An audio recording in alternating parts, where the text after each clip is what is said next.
Let me share my screen. I think you're able to see my screen, right? Yeah, it's there. The screen is shared. Right. Now let's get into something like what? See, our focus. Shall we continue? Okay.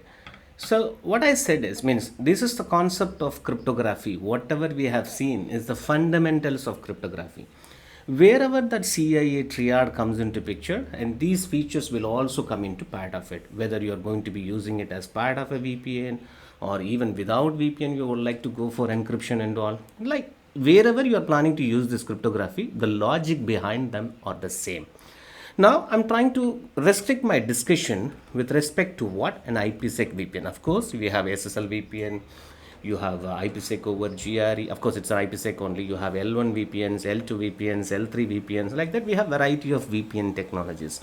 It is not that all of the VPN technologies are using the similar kind of cryptographies, right? So what I want is I'm just going to be restricting my discussion only to the IPsec. IPsec stands for what? IP security, right? as like as your IPsec is also a open standard. What do you mean by that? A open standard, being an open standard, any new enhancements, any new features, any new protocols can be easily integrated together. So as like your IPsec is also acting at layer 3 of your OSI layer. So we know that, give me a minute. Okay. See, what I'm trying to explain here is, see, basically IPsec also is going to be part of your security. So it has to address confidentiality, the one whatever we have discussed, integrity, then authenticity, right? So IPsec, as I said, it is a standard, right? It's a standard. To achieve this confidentiality, integrity, or availability, authenticity, you have the protocols to achieve it. You have a protocols that you have to take the help of it so that you will be able to address all of them. So you have two different protocols under your IPsec. One is called as ESP and the other one is called as what? AH. ESP stands for encapsulating security payload and the other one is called as AH, which stands for what? Authenticating header. So when I take the help of ESP, do I have confidentiality? Yes. Do I have integrity? Yes. And authenticity is yes. Apart from that, there is also one more feature which is being offered, which is called as anti-replay protection. Now, what is this anti-replay protection? So basically what happens, if sender and receiver, they are trying to communicate with each other using these cryptographical mechanisms, an attacker can silently keep a copy of the data, whatever is being communicated. He is not going to be modifying anything or he is not trying to compromise it. Instead, over a period of time, he will try to replay that packet to the receiver. If the receiver could receive and process the data, then he will realize that the data has been already processed. Okay, fine. But from the attacker's perspective, he can confirm that that old packet has been accepted by the receiver and he is processing it. Because of that, the attacker could generate volume of multiple copies of that same packet and he will send it across. Because of that, the receiver's resources are going to be overutilized, bandwidth can be overutilized, CPU can be overutilized. Because of that, there will be a lot of delay even for the legitimate users. So the anti-replay protection is a mechanism used by the ESP or IPsec protocols to identify whether the received packet has already been processed or not. So that's where the anti-replay protection comes into picture. Same way, even in AH you have anti-replay protection, you have authenticity, you have integrity, but the only thing is there is no confidentiality. If you are planning to use AH, don't expect the confidentiality as an inbuilt service. But if you wanted to use the confidentiality with AH, then only for confidentiality you may need to call ESP for that. Okay, that's anyway. So this is the restriction. If you're using ESP, you have all the services. When you're taking the help of AH, except confidentiality, you have all of those services. Okay. Now there is another point is what? How we are going to be establishing this IPsec VPN.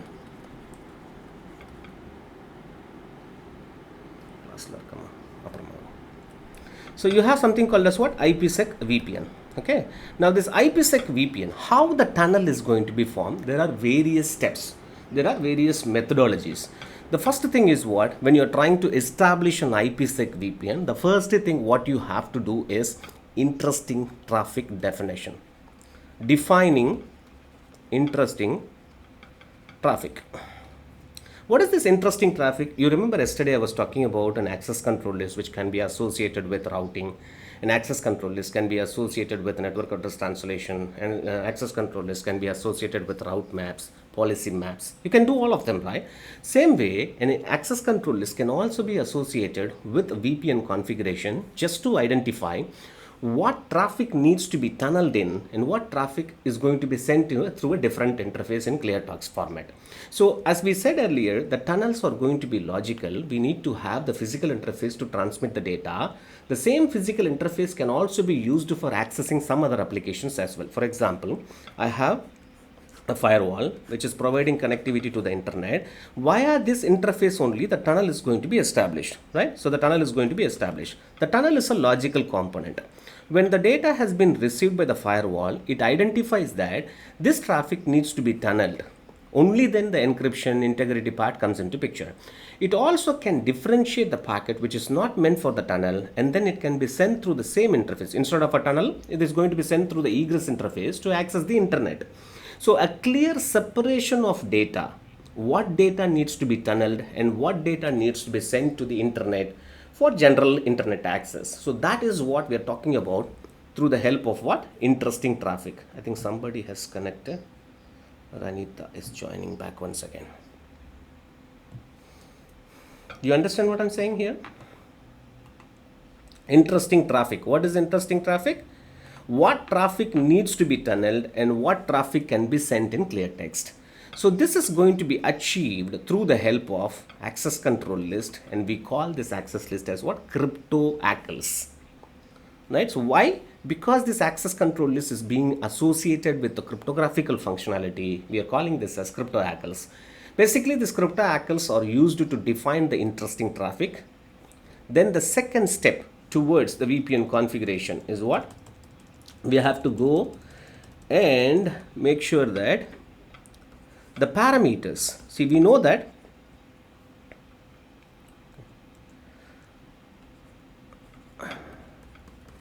there are certain parameters that must be matching between the VPN peers, only then they will be successfully encrypt and decrypt.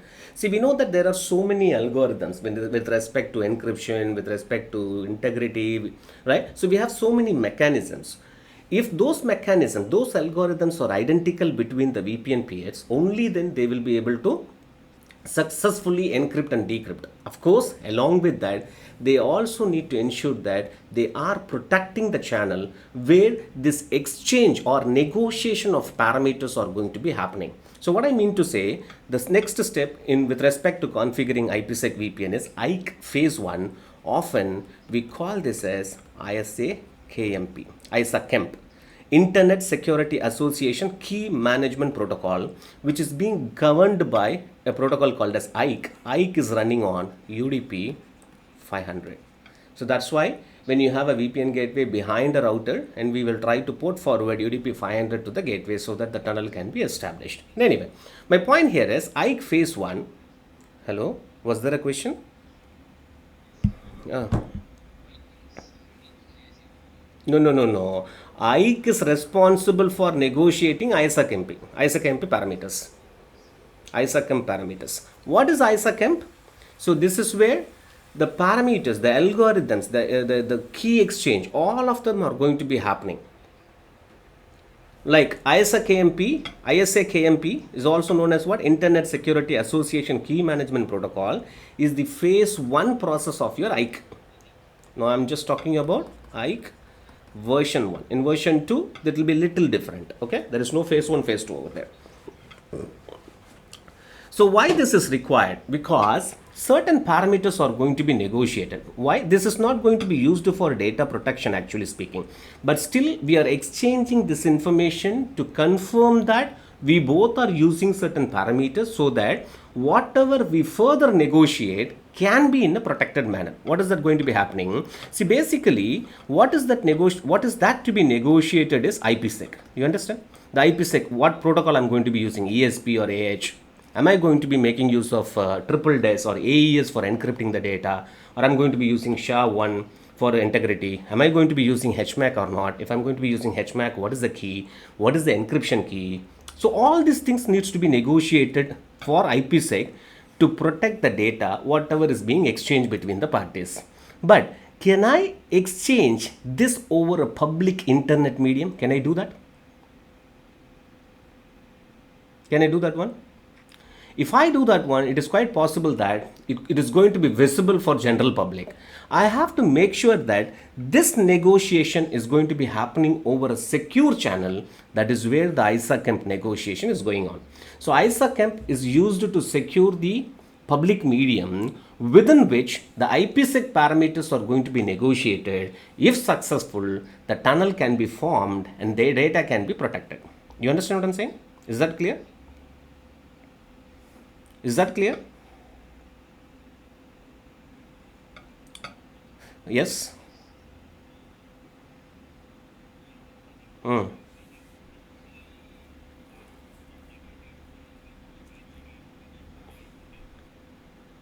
Sorry, I don't understand what you're asking.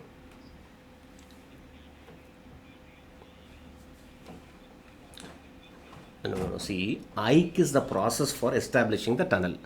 In phase 1, ISA-KMP is going to be negotiated. In phase 2, IPsec will be negotiated. Why these two things needs to be negotiated? Basically, we only need to negotiate IPsec. If IPsec parameters are negotiated successfully, the tunnel can be formed and the data can be encrypted. But the question is, if this negotiation happens over an insecure medium, it is quite possible that most of the public could see it. Of course, an attacker could also see what is that negotiated. So, whatever the parameters are going to be negotiated in IPsec needs to be secured. For that security, first thing I'm doing is an ISA-KEMP. You understand what I'm saying? Is that clear? Okay, so ISA-KMP is used to secure the channel within which IPsec parameters can be exchanged securely. So IPsec parameter exchanges are going to be happening to form the tunnel, but I don't want that exchange to happen, negotiation to happen over the clear text medium or public medium. I want to secure that exchange. To secure those exchanges, the ISA-KEMP comes into picture. ISA-KEMP is used to secure the channel within which the IPsec parameters can be negotiated. Do you understand what I'm saying now? Now the ISA-KEMP can happen in two different modes. One is called as main mode. The other one is called as aggressive mode. So IKE phase 1 can happen in main mode or aggressive mode. So main mode basically is going to be exchanging 3 pairs of packet, whereas aggressive modes are going to be exchanging only 3 packets. When do we go for main mode and when do we go for aggressive mode? When both the parties who are trying to establish a VPN tunnel has a static IP address, the main mode will come into picture. When either of the party, it's not that both the parties will be using a dynamic IP address, either one of the party is going to be using a dynamic IP address, then we will go with aggressive mode VPN, aggressive mode negotiation. So in 3 pairs of packets, sorry? My goodness, is that fast?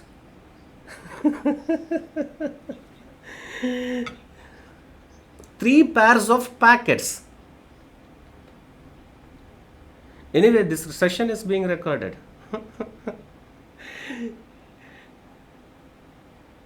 Okay, no problem. So I'll go further slow. I think somebody is waiting in the lobby. I don't know who is that.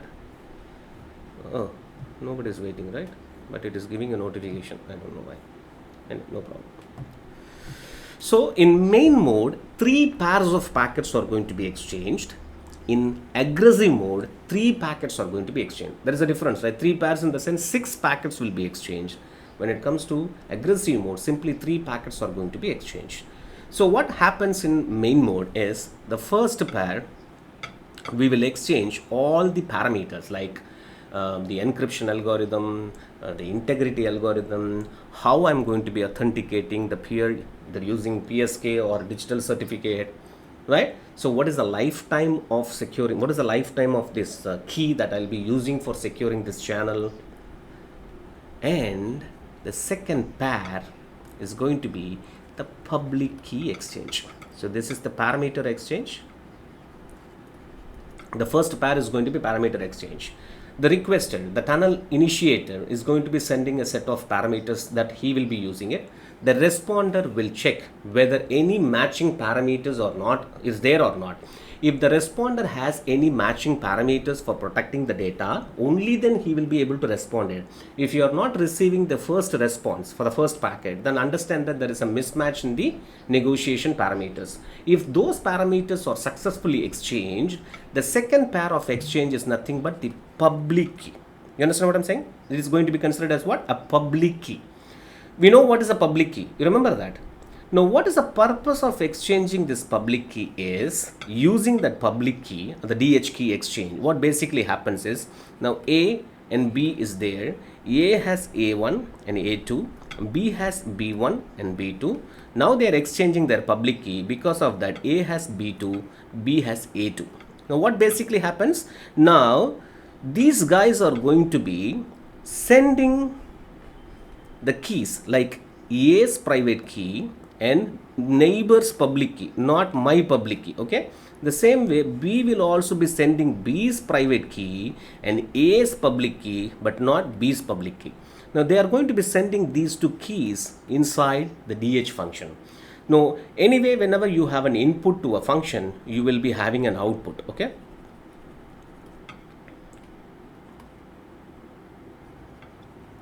you consider this. If you compare this output, they will be identical, and they will use this as the session key for protecting the data. You are getting my point, right? So the second pair of packet, they are going to be exchanging the public key. With the exchanged public key, both the parties are going to be generating a session key. How this session key is being generated? Both of them will be sending their private key and their neighbor's public key into the DH function. They will get some output. If you compare the output between both the parties, they will be identical, and that is the beauty of Diffie-Hellman key exchange algorithm. You got my point, right? So they would have exchanged the key and they would have generated the key. Now the third pair is going to be validating the peer and the key. That's where the third pair, authenticating the peers, are going to be happening. So the first pair, negotiating the parameters. Second pair, key exchange. With the key exchange, we are also going to be generating the session key. And the third pair of exchange is going to be confirming that both the parties are having the same key generated, and also authenticating the peers. Both is going to be happening. So once these three pairs of exchange happens successfully, the phase 1 tunnel is going to be formed. Within the phase 1 tunnel, no data traffic is going to be exchanged. Only the IPsec parameters are going to be exchanged. So basically, IKE phase 1 is used to securely exchange the phase 2 parameters. That's all. You're getting my point, right? So in main mode, 3 pairs of packets have been exchanged. In aggressive mode, simply 3 packets. I'm going to be sending everything, whatever is being supported at once. The responder have to come back with, okay, I will choose this, I will pick this, I will pick this. And then the third packet is going to be confirming that we got all the proposals exchanged.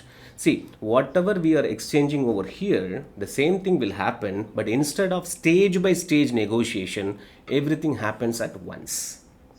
If I receive the confirmation, the responder has certain matching values, and he is also confirming that this is the parameter we are going to be using it. So that's where aggressive mode comes into picture. So the phase 1 gets succeeded, then they will form something called as what? SA, which is called a security association. The phase 1 SA. Right? The phase 1 SA is used to secure the channel within which the IPsec parameters are going to be negotiated. And that's where the IKE phase 2 comes into picture. So the IKE phase 2, they are going to be exchanging the protocols like ESP or AH. What is that I'm going to be using? DES or triple DES or AES. What is the integrity algorithm I'm going to be using it? Right? And then do I have to optionally exchange the DH key once again? Because this DH key got exchanged over an insecure medium. If you wanted to have an optional DH key exchange in phase 2, yes, that is possible. But if you enable that DH key exchange in phase 2, that is called as what? PFS, perfect forward secrecy. Right, so based on this parameters are matching, then what will happen? They exchange this successfully and they will form a phase 2 tunnel, which is phase 2 SA. Using this phase 2 SA, the data exchange is going to be happening. Data exchanged securely. Then the fifth step, what is that? The tunnel termination. What is the tunnel termination? The tunnel termination, don't simply think that the tunnel is going to be terminated. We call this as a rekeying interval. What is that rekeying interval? So we don't want it to keep the same key for as long as the tunnel or as long as the data is going to be exchanged. So we wanted to ensure that at a periodical interval or in a periodical manner, we have to start using a new key to protect the data. So that even though one key has been compromised, not the entire set of data can be compromised by an attacker. So the rekeying interval, it can be based on time or based on volume or load. So based on time, in the sense, if I say the default is going to be 24 hours, every 24 hours a key is going to be regenerated. When I say load, I can specify the amount of data which needs to be exchanged before we start using a new key. You have optional. The default is time. Of course, if you wanted to change it to load, you can change it.